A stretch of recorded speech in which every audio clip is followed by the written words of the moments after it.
Hi friends, என்னோட போன வீடியோக்களில் தஞ்சாவூர் மாவட்டத்தோட அழகான அக்ரஹார வீடுகளை பார்த்துருப்பீங்க. இந்த வீடியோவில் சென்னைக்கு பக்கத்துலேயே இருக்கிற அழகான ஒரு கிராமத்துக்கு உங்களை கூட்டிகிட்டு போகிறேன்.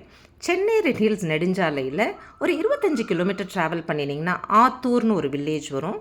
அங்கே இருக்கிற ஃபார்ம் குரு அப்படிங்கிற ஃபார்முக்கு தான் இப்போ நம்ம போக போகிறோம். கொஞ்சம் கொஞ்சமாக கிராமங்களும் விவசாயமும் அழிஞ்சிட்டு வர இந்த வேலையில் எப்படியாவது நம்ம இளைய தலைமுறைக்கு விவசாயத்தை பற்றி கொஞ்சமாவது புரிய வைக்கணும் அப்படிங்கிற எண்ணத்தோடு உருவாக்கப்பட்டது தான் இந்த ஃபார்ம் குரு. சென்னை அரசு பள்ளிகளில் படிக்கும் 25 மாணவிகளை தேர்ந்தெடுத்து அவங்கள ஒரு நாள் பிக்னிக்காக இந்த இடத்துக்கு கூட்டிகிட்டு வந்தோம். எங்கள் வேன் அங்கே போய் நின்ன உடனேயே அங்கே இருக்கிற பச்சை பசேல் புல்வெளிகள், பூக்கள், தோட்டங்கள் இதெல்லாம் பார்த்துட்டு அந்த மாணவிகள்லாம் மயங்கி போய் ஆளுக்கு ஒரு திசையில் நடக்க ஆரம்பிச்சிட்டாங்க. பின்ன சென்னை மாதிரி ஒரு காங்கிரீட் காட்டிலிருந்து இந்த மாதிரி இயற்கை அழகு மிகுந்த இடத்துக்கு வந்தா அப்படி தானே இருக்கும் எல்லாருக்கும். நாங்கள் அங்கே போய் சேரும்போது காலை 8:30 மணி. மாடுகளை எல்லாம் மேயறதுக்காக கூட்டிகிட்டு போகிறாங்க. பக்கத்து கிராமங்களில் இருக்கிறவங்க தான் இந்த பண்ணையில் வந்து வேலை செஞ்சுட்டு இருக்காங்க. இந்த இடத்துக்கு வெடிகாலம்பரையே கிளம்பி ஒரு 8-8:30 வந்தாதான் வெயில் வரத்துக்கு முன்னாடி இந்த இடத்த முழுக்க சுற்றி பார்க்க நம்மளால் முடியும். இதோ பிரேக்ஃபாஸ்ட் ரெடி ஆகிடுச்சுன்னு சாப்பிட கூப்பிட்றாங்க. அங்கங்கே சுற்றிட்டு இருக்கிற கேர்ள்ஸை கூப்பிட்டுட்டு நம்மளும் சாப்பிட போகலாமாங்க. கொதிக்க கொதிக்க சூடான இட்லி, வடை, சாம்பார், சட்னி. நம்ம வரப்போகிறோம் அப்படின்னு இவங்கக்கிட்ட முன்னாடியே நம்ம இன்ஃபார்ம் பண்ணிட்டோன்னா எவ்வளோ பேர் வரோமோ அதுக்கு தகுந்த மாதிரி அவங்க காலையில் டிஃபன், மத்தியானம் லஞ்சு எல்லாம் ஏற்பாடு பண்ணிடுறாங்க. பக்கத்தில் இருக்கிற கிராமத்துலேருந்து ஒருத்தங்க சமைச்சு கொண்டு வந்து கொடுக்குறாங்களாம். ரொம்ப டேஸ்டியாக இருந்தது. அத்தனை பேரும் ரசித்து சாப்பிட்டோம். டிஃபன் சாப்பிட்டாச்சு, காஃபி குடித்தாச்சு. இனிமேல் இந்த ஃபார்மை சுற்றி பார்க்க வேண்டியது தான் நம்ம வேலை. இப்போ இந்த வயல் வழியாக போய் அந்த பக்கம் இருக்கிற தோட்டத்துக்கு போகணும். முதல்ல இந்த ஒத்தையடி பாதையில் நடக்கிறதுக்கு ரொம்ப பயந்தாங்க. இப்போ பாருங்கள் எவ்வளோ ஜாலியாக போகிறாங்கன்னு. போமா ஊர்கோலம் பூலோகம்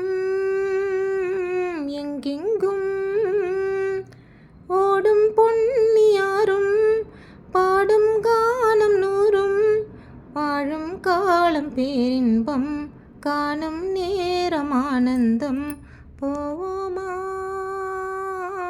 ஊர்கோலம். இதோ இந்த இடத்துல வந்து எல்லாரும் உட்காந்துருக்கோம்.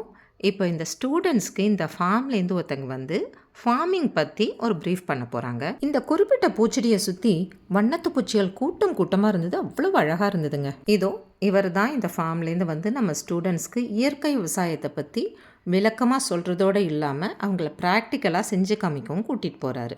எங்கே போகிறாங்கன்னு அவங்க பின்னாடி நம்மளும் போய் பார்ப்போமா? விவசாயத்தில் முதல் ஸ்டெப் என்ன? அந்த நிலத்தை நல்லா உழணும். அதைத்தான் இப்போ நம்ம ஸ்டூடெண்ட்ஸ் பண்ணிகிட்ருக்காங்க பாருங்கள். இப்போ நிலத்தை உழறதுக்கெலாம் நிறையா மெஷின்ஸ் வந்துட்டாலும் நம்மளோட அடிப்படை மாடை வச்சு உழறது தான் இல்லையா? அதைத்தான் இவங்கெல்லாம் வந்து எக்ஸ்பீரியன்ஸ் பண்ணிகிட்ருக்காங்க. ஒருத்தர் விடாமல் எல்லாரும் இங்கே ஏற வச்சு உழுதுட்டாங்க. அடுத்தது எங்கே போகணும்? இதோ நம்ம பசங்கள்லாம் நாற்று நடுறதுக்கு ரெடியாக இருக்காங்க. தண்ணியில் பாம்பு இருக்குமாடி, சேத்துல வழுக்கி விழுந்துருவோமாடி அப்படின்னெல்லாம் பயந்துக்கிட்டே உள்ளே போன பொண்ணுங்க அங்கே போனதுக்கப்புறம் வெளியிலேயே வரமாட்டேன்ட்டாங்க. அந்த ஃபார்மில் வேலை செய்கிற 2 லேடிஸ் இவங்களுக்கெல்லாம் நாற்று நடுறது எப்படின்னு கற்றுக் கொடுத்தாங்க. வாய்க்காலையும் வயக்காட்டையும் படைத்தாள் நமக்கென கிராம தேவதை. நல்ல வார்த்தையெல்லாம் சொல்லி ஒரு வழியாக கேர்ள்ஸ்லாம் வெளியில் வர வச்சோம். இப்போ ஒரு பெரிய டேங்க்கில் தண்ணி ரொப்பி வச்சுருக்காங்க. அங்கே போய் நல்லா கையை காலெல்லாம் கழுவிட்டு அடுத்தது என்ன பண்ண போகிறாங்க பார்க்கலாம். முத்தின நெற்கதிர்கள்லாம் இங்கே அடிக்க பழக்கினாங்க. இதோ இங்கே தேங்காய் எண்ணெய்க்காக தேங்காய் காய வச்சுருக்காங்க. அடுத்தது எல்லாருக்கும் பிடிச்ச பம்பு செட்டில் உட்காந்து ஆசை தீர எல்லோரும் நல்லா விளையாடினாங்க. விளையாடி டயர்டானதுக்கப்புறம் டேஸ்டியான லஞ்சு, சாம்பார் சாதம், உருளைக்கிழங்கு கறி, தயிர் சாதம், வடை, பாயசத்தோட சூப்பர் லஞ்ச் சாப்பிட்டுட்டு எல்லோரும் ஒரு வாக் போனோம். இன்றைக்கி அவ்வளவா வெயில் இல்லை, மழை வர மாதிரி இருந்ததுனால நடக்கிறது ஒன்றும் சிரமமாக தெரியல. இந்த ஃபார்ம் ஓனரோட பண்ண வீடு ஒன்று இங்கே இருக்குது. இப்போ நம்ம அங்கே தான் போகிறோம். அங்கே நிறைய பூச்செடிகள், பழ மரங்கள் எல்லாம் இருக்குது. இது அவரோட பெட்டு டாகாக ரொம்ப ஃப்ரெண்ட்லியாக இருந்தது. நிறைய முயல்கள் கூண்டில் அடைச்சி வச்சுருக்காரு. இந்த கேர்ள்ஸ்லாம் அதோட ஜாலியாக விளையாடினாங்க. இந்த மாதிரி இயற்கை சூழலில் அமைந்த எளிமையான ஒரு பண்ணை வீடு இருந்தால் ரொம்ப ஜாலியாக இருக்குங்க. நகரங்களோட இறுக்கமான சூழல்லேருந்து வெளியில் வந்து வார இறுதி அல்லது விடுமுறை நாட்கள்லையாவது இந்த மாதிரி இயற்கை சூழலில் அமைந்த இடங்களுக்கு வந்து தங்கி நம்ம நல்லா ரிலாக்ஸ் பண்ணிவிட்டு சுறுசுறுப்பாக திரும்ப பணிக்கு செல்லலாம். இந்த இடத்துல நடந்து போகிறதே அவ்வளவு நல்லா இருந்ததுங்க. ஒரு பக்கம் பச்சை பசேல்னு வாழைத்தோப்பு, இன்னொரு பக்கம் விவசாயம் பண்ணுறதுக்கு ரெடியாக காத்துட்ருக்கிற வயல். அனாவசியமான ஆள் நடமாட்டம் கிடையாது, வாகனங்களோட புகையோ சத்தமோ கிடையாது, எந்த வித பொல்யூஷனும் இல்லாமல் இந்த இடம் வந்து அந்த இயற்கை மனம் கமழும் அப்படிங்கிறாங்கல்ல, அது இது கரெக்டான இடங்க. வாங்க அடுத்தது நம்ம கேர்ள்ஸ் என்ன பண்ணுறாங்கன்னு பார்க்கலாம்.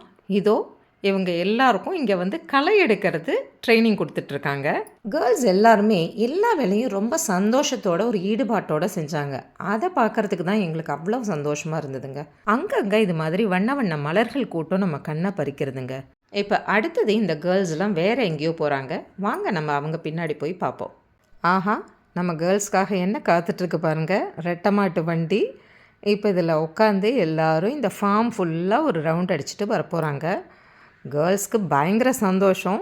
புகையும் சத்தமாக டூ வீலர், ஆட்டோ, பஸ்ஸு இப்படியே போயிட்டுருந்தவங்களுக்கு இந்த மாட்டு வண்டியில் உட்காந்து இப்படி ஜாலியாக போகிறது எவ்வளவு நல்லாயிருக்கும். நான் கிராமத்துலேயே பிறந்து வளர்ந்ததுனால நான் நிறையா மாட்டு வண்டியிலெல்லாம் போயிருக்கேங்க. ஆனால் சென்னையிலேயே பிறந்து வளர்ந்த இந்த கேர்ள்ஸ்க்கெல்லாம் இதெல்லாம் ரொம்ப புது அனுபவம். ரொம்ப என்ஜாய் பண்ணாங்க. அவங்க போயிட்டு திரும்பி வர வரைக்கும் நம்ம இந்த வண்ணத்து பூச்சிகளை பார்ப்போம். இந்த செடியில் என்ன தான் மர்மம் இருக்குன்னு தெரியல. இதோ யானை வரும் பின்னே மணி ஓசை வரும் முன்னேன்னு நம்ம பசங்க வரத்துக்கு முன்னாடியே ஒரே பாட்டு சத்தம் காதை தொலைக்கிறது. ஒரே ஆட்டம் பாட்டம் கொண்டாட்டம் தான் போல இருக்குது இந்த வண்டியில். ஆமாங்க, வருஷம் ஃபுல்லாக படிப்பு, பரீட்சை, மார்க் வாங்கணும், நல்ல காலேஜில் அட்மிஷன் கிடைக்கணும்னு டென்ஷனில் இருக்கிற பசங்களுக்கு இந்த ஒரு நாள் ரிலாக்ஸேஷன் தேவை தானே. இங்கே கீழே இறங்கினவனையும் கொஞ்சம் ஆட்டம் பாட்டம்லாம் போட்டுட்டு பாருங்கள் அடுத்த கொண்டாட்டத்துக்கு தயாராகிட்டாங்க. இங்கே ஒரு பெரிய தொட்டி கட்டி வச்சு மோட்டார் போட்டு பம்பு செட்டையும் திறந்து விட்டுறாங்க. நாங்களும் முன்னாடியே கேர்ள்ஸ்க்கு இதை பற்றி சொல்லி ஒரு மாற்றிக்கிறதுக்கு ஒரு ட்ரெஸ் எடுத்துகிட்டு வர சொல்லியிருந்தோம். கிட்டத்தட்ட ஒரு அரை மணி நேரத்துக்கு எல்லாரும் இந்த தொட்டியில் போய் குளித்து ஜாலியாக என்ஜாய் பண்ணி மனமும் குளிர்ந்தது, உடலும் குளிர்ந்தது. மனம் முழுக்க சந்தோஷத்தோடையும் திருப்தியோடையும் இந்த இடத்த விட்டு கிளம்ப தயாரான போது கனமழை ஆரம்பிச்சாச்சு. கொற்ற மழையில் நல்லபடியாக வண்டியை நாங்கள் இருக்கிற இடத்துக்கு வர சொல்லி கேர்ள்ஸையும் பத்திரமா வண்டியில் ஏற்றி நாங்களும் ஏறி அழகான நினைவுகளோட அந்த இடத்த விட்டு திரும்பவே மனசு இல்லாமல் நாங்கள் திரும்பினோங்க. இந்த இடத்துக்கு போகிறதுக்கு உங்களுக்கும் ஆசையாக இருக்கு இல்லையா? கட்டாயம் போயிட்டு வாங்க. இதே மாதிரி இன்னொரு அழகான வீடியோவோட கூடிய விரைவில் உங்களை நான் சந்திக்கிறேன். அது வரைக்கும் பாய்.